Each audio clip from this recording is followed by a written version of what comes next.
Hello, this video is about a VOX Valvetronix amp that I'm working on for a friend of mine. I wanted to talk a little bit about how this is put together. First of all, what the issue is with this amp. It's a fairly new amp, and he said what the problem is, and I verified this, is you turn it on, it powers up and everything.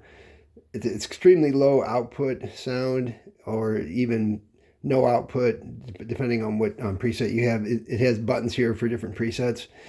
And as I rotated the amp model switch, you could hear like a thump out of the speaker. But there's something. I'll be taking this all apart.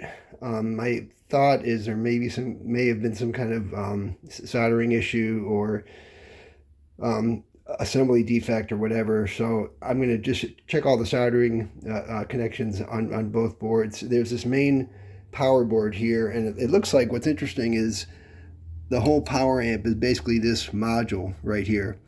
And I'll look up the part number and everything, but I think it's a 50-watt amp, and it's on a heat sink with a fan.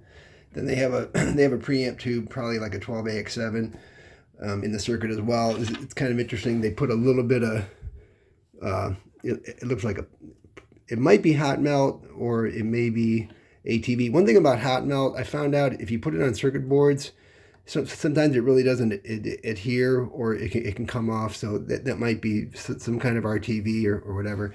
But I want to talk a little bit about the cabinet itself.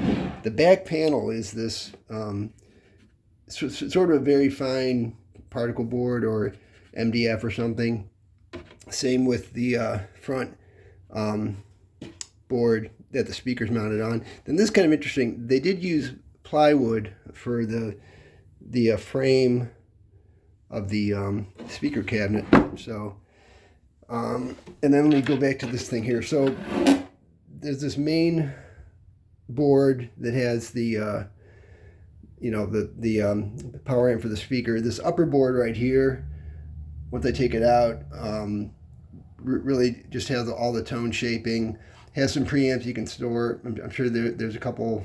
There's like a DSP chip in there to handle all the effects. It does amp models. It does effects too. So there's effects here. And I have a VOX DA5. It's a little practice amp, and it has a lot of the same layout here. So I'm sure that they use some of the same chips in this that they might use in the DA5. So.